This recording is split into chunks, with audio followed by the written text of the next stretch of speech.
नमस्कार मित्रों, आप सुन रहे हैं सुरता सांस्कृतिक चर्चा, जहां हर गुरुवार हम आपको ले चलते हैं संस्कृति की उस दुनिया में जहां परंपरा और आधुनिकता साथ साथ सांस लेती हैं। आज की चर्चा बेहद सुंदर और लोक जीवन से जुड़ी हुई है। सुआ गीत छत्तीसगढ़ की नृत्य परंपरा। सुआ गीत छत्तीसगढ़ की लोक संस्कृति की वह अनमोल धरोहर है जिसे गोंड समुदाय की महिलाएं अपने भावों, अपने विरह, अपनी अनुभूतियों को अभिव्यक्त करने के लिए सदियों से गाती और नाचती आई हैं। वाद्यों की जगह तालियां और बीच में एक टोकरी में रखा सुआ। इसके इर्द गिर्द नृत्य करते हुए स्त्रियां जीवन की पीड़ा, प्रेम, प्रकृति और भक्ति को गीतों में पिरो देती हैं।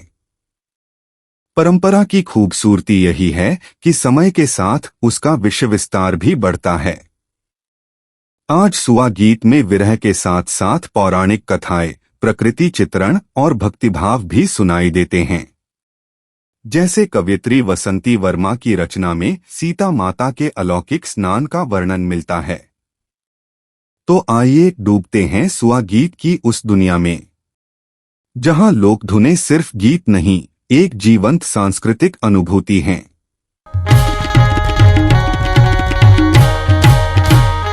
आज हम छत्तीसगढ़ के लोक गीतों की दुनिया में एक गहरी डुबकी लगा रहे हैं। जी।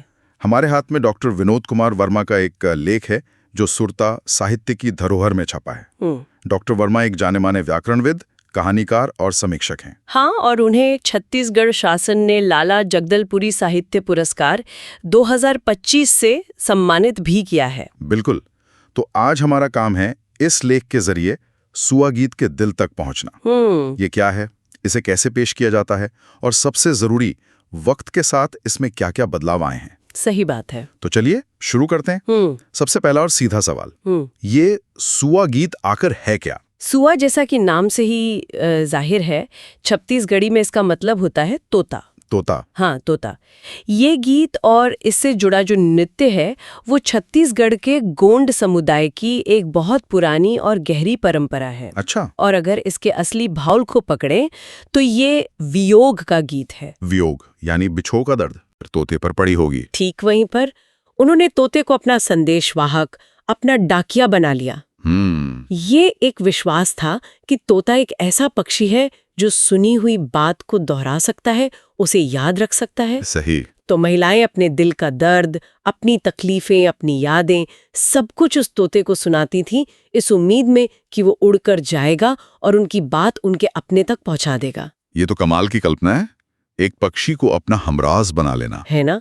और लेख में एक उदाहरण भी है जो उस दर्द को बहुत सीधे तरीके से सामने रखता है। हाँ, मैंने भी पढ़ा। हाँ, और वो पंक्तियां इस गीत की आत्मा को छू लेती हैं। पहले ये समझना होगा कि इस गीत का एक तय ढांचा होता है। अच्छा। इसकी शुरुआत हमेशा एक ही मुखड़े से होती है, तरी हरी नहा न मोर नहा नरे सुआना। ये एक तरह से माहौल बनाता है।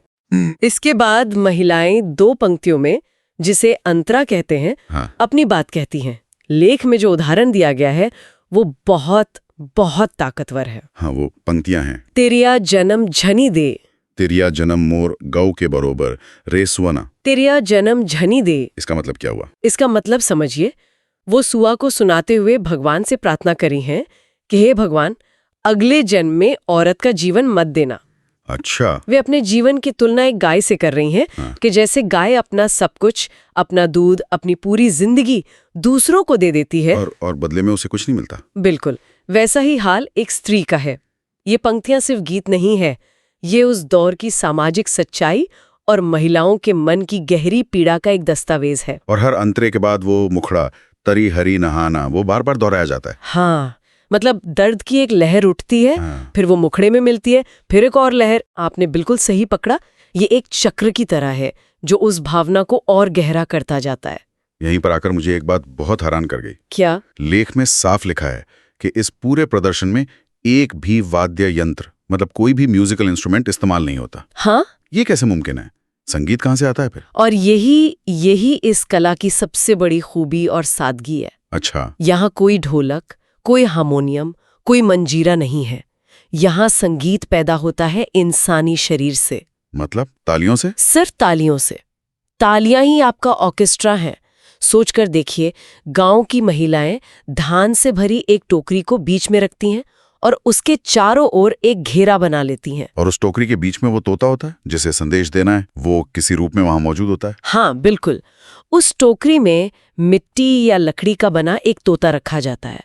उसे साफ कपड़े पर बिठाकर धान की नई बालियों से सजाया जाता है। वाह! ये उस संदेशवाहक को दिए जाने वाला सम्मान है। फिर महिलाएं 2 टोलियों में बढ़ जाती हैं और उस टोकरी के दोनों तरफ आमने सामने खड़ी हो जाती हैं। 2 टोलियां? तो क्या ये एक तरह का सवाल जवाब या संवाद बन जाता है? एक तरह से हाँ। एक टोली जब खड़े होकर गीत की पंक्तियां गाती है तो दूसरी टोली थोड़ा आगे की ओर झुककर हल्के हल्के फुदकते हुए और एक लय में ताली बजाते हुए उस तोते के चारों ओर घूमती है। ये तो अद्भुत नजारा होता होगा। बहुत। बिना किसी साज के सिर्फ आवाजों और तालियों के तालमेल से एक ऐसा समा बंधता है जो देखने वाले को मंत्रमुग्ध कर दे। इसका मतलब है कि कला को जताने के लिए आपको किसी बाहरी चीज की जरूरत नहीं है। बिल्कुल नहीं। जो कुछ भी चाहिए, संगीत, लय, कहानी, वो सब उन महिलाओं के समूह के अंदर ही मौजूद है। ये तो सिर्फ एक गीत नहीं, ये तो एक पूरा अनुष्ठान, एक रस्म है, एक सामूहिक एहसास है। सही कहा। लेकिन मेरे मन में एक सवाल उठ रहा है। समाज बदला, लोगों के जीने का तरीका बदला, अब तो शायद ही कोई महीनों के लिए घर से दूर रहता हो। तो क्या ये गीत आज भी सिर्फ उसी बिछुओं के दर्द तक ही सिमटा हुआ है? ये बहुत जरूरी सवाल है और इसका जवाब ही इस लोक कला की जिंदा दिली का सबसे बड़ा सबूत है। अच्छा। समय के साथ सुबह गीत का रूप बहुत बदला है। जैसा कि लेख में बताया गया है, आज के दौर में ये ग्रामीण इलाकों में बहुत लोकप्रिय हो गया है।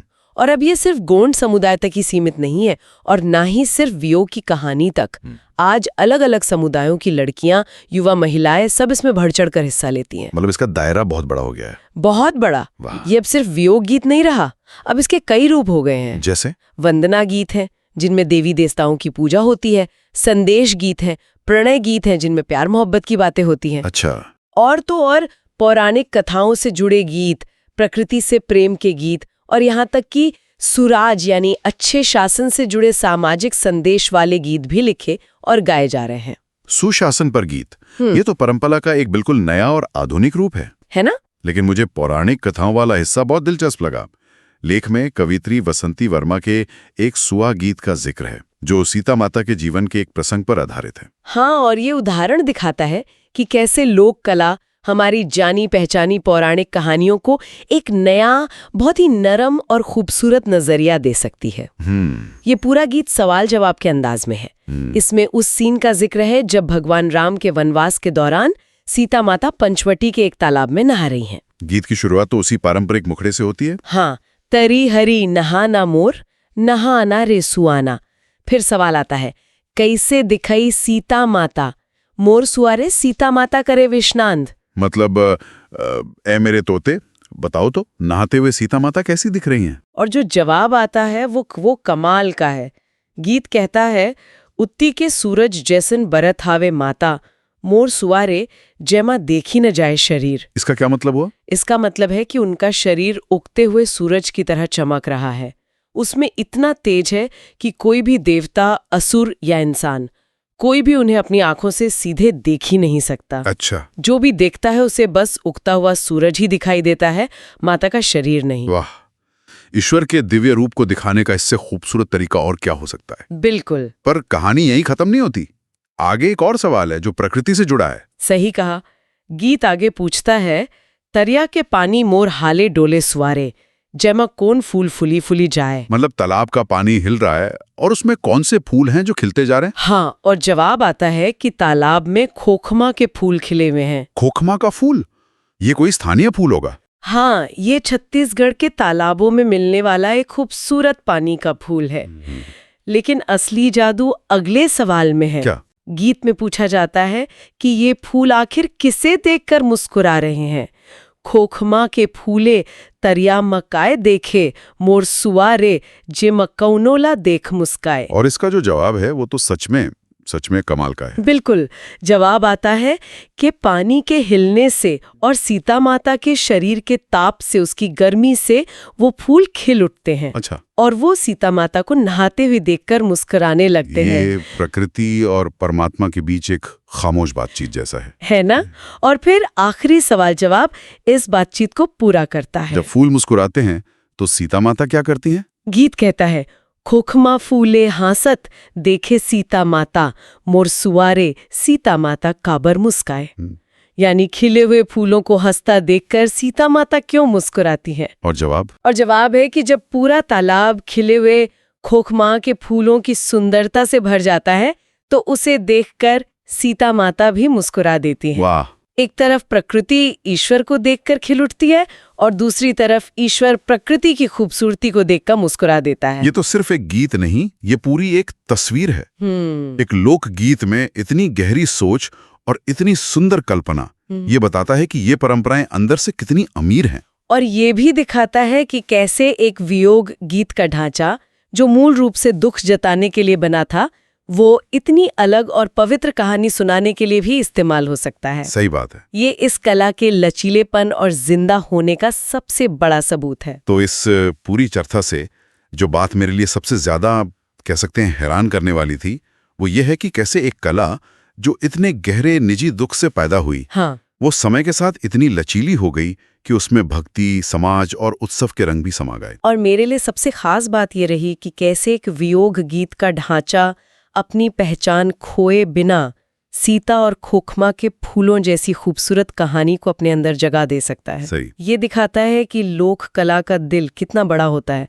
वो नए भावों को अपनाने से डरती नहीं, बल्कि उन्हें अपनाकर और अमीर हो जाती है। और वो भी बिना किसी महंगे साज सामान के, सिर्फ तालियों की गूंज और इंसानी आवाज के दम पर। बिल्कुल। ये हमें याद दिलाता है कि कला के लिए सबसे जरूरी चीज है सच्चा भाव और साथ मिलकर उसे जीने वाला एक समुदाय। बिल्कुल, ये सामूहिकता की, एक साथ होने की कला है।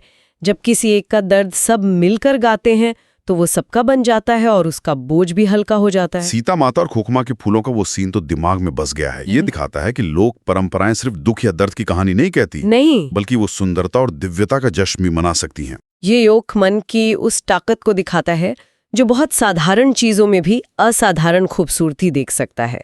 एक फूल का खिलना और एक देवी का मुस्कुराना, दोनों को एक ही धागे में पिरो देना, ये कमाल है। तो यहाँ हम सुनने वालों के लिए एक सवाल छोड़ जाते हैं। एक कला जो किसी इंसान के मन के निजी पीड़ा को आवाज देने के लिए पैदा हुई हो, वो कैसे धीरे धीरे एक पूरे समुदाय के सामूहिक उत्सव और सांस्कृतिक पहचान का प्रतीक बन जाती है। ये लोक कला की उस जादुई ताकत के बारे में क्या बताता है जो किसी के अकेले के आंसुओं को हजारों लोगों की मुस्कुराहट में बदल सकती है। तो मित्रों, यह थी आज की सुरता सांस्कृतिक चर्चा, जहां हमने जाना सुआ गीत केवल एक नृत्य नहीं, बल्कि छत्तीसगढ़ की स्त्री संवेदना, लोक आस्था और सांस्कृतिक पहचान का जीवंत रूप है। समय बदलता है, विषय बदलते हैं, लेकिन लोक परंपराओं की जड़ें हमें हमेशा हमारे मूल से जोड़ती रहती हैं। सुआ गीत की ताल, उसकी गोलाकार नृत्य छवि और उसमें छिपे भाव आज भी उतने ही स्पंदित हैं जितने सदियों पहले थे। यदि आपको यह चर्चा रुचिकर लगी तो इसे अवश्य साझा करें और हमें बताएं कि अगले गुरुवार किस सांस्कृतिक परंपरा पर चर्चा सुनना चाहेंगे। अगले सप्ताह फिर मिलेंगे संस्कृति के नए रंग, नए स्वर और नई कहानियों के साथ। तब तक अपने लोक को जानिए, अपनी जड़ों से जुड़े रहिए। नमस्कार।